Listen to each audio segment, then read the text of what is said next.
Last March, in a short promotional video for UFC Fight Night 171, BT Sport did more to promote Leon Edwards than the UFC has ever done.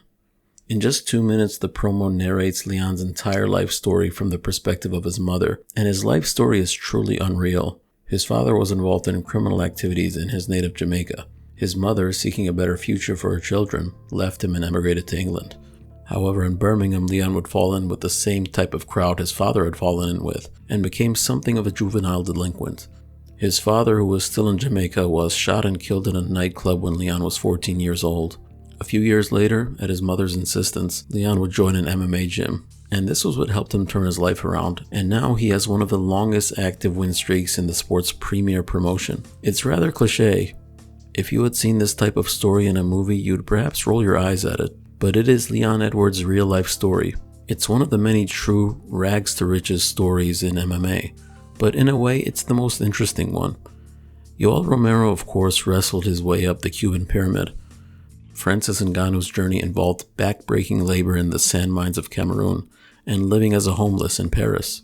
What makes Leon's story so unbelievable is not necessarily the rags-to-riches part.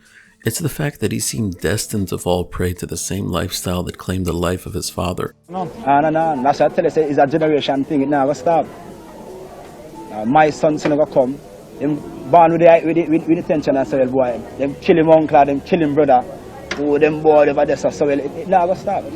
But by dedicating himself to MMA, he was able to be saved. Again, if it were a movie, you may have had trouble suspending your disbelief. You'd probably think it was too cliche. So you'd think it would be easy to promote such a fighter, right?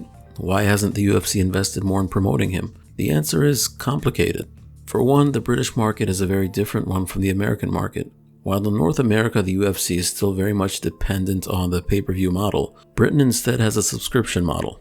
If you have BT Sport, you have access to every UFC event. And seeing that people have to ruin their sleep schedule just to watch most events, those who are watching know who Leon Edwards is. There's not as much need to sell the fight or to sell certain fighters when there's a reliable stream of revenue from subscriptions. And even if there is the need to promote, who cares? BT Sport can promote those guys. More importantly, Leon Edwards is just not the type of fighter the UFC would necessarily seek to promote, for two major reasons. For one, Leon is not so much interested in the talking. He's been doing a bit more of it lately, but as a whole, it's just not his style.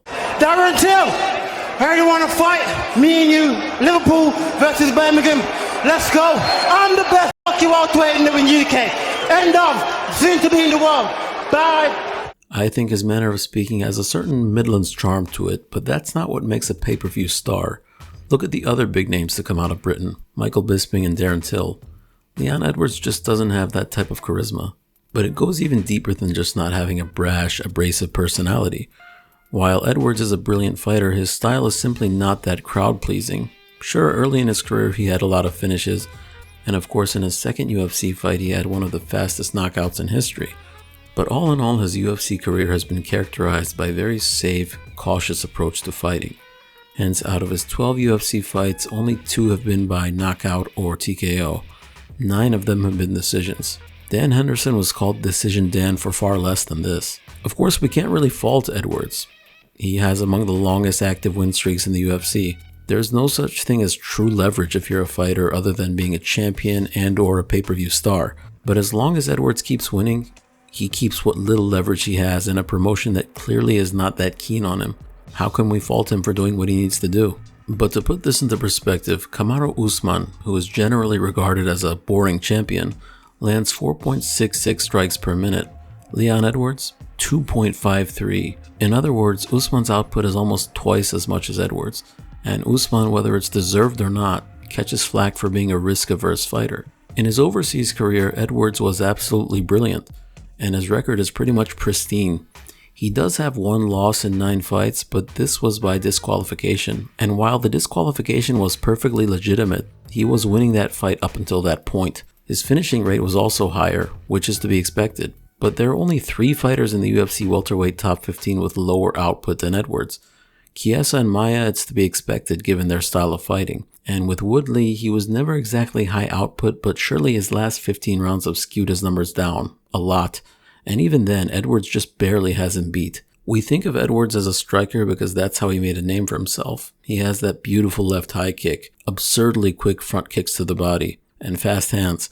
But really, for much of his UFC career, he's done a lot of cage clinching, laying and praying, and the like. He may not be racking up control time like Khabib or Usman, but he's definitely scoring points in these rather uneventful clinch exchanges and ground sequences. I really like Leon Edwards. I love his story, and it's always nice to see someone with that type of story to have success. And I like how he's carried himself throughout his career as a consummate professional and a sportsman. Saw Edwards go to the referee. Is it enough now? Yeah. You mentioned that gentlemanly nature. Deuce is inactivity, which to be sure is not his own fault. He's kind of fallen out of the title picture. He's accepted to fight a very high-risk, low-reward opponent in Khamzat Chimaev. And now he's accepted to fight another high-risk, low-reward opponent in Belal Muhammad on short notice. If he just keeps winning, he can't be ignored, but if he loses, he may find himself in a very difficult position, much like Colby Covington. Frankly, it may all be a moot point. Kamaru Usman is just a very scary man. He was always a menace, but with that jab he showed against Gilbert Burns, I have a hard time seeing how any of the current top welterweights can beat him. So even if Edwards wins his way back into contention, a rematch between Edwards and Usman may end up no different from the first fight. But you know, on a sentimental level, it would be nice to see Edwards get gold at some point. I thought he was out and I walked away.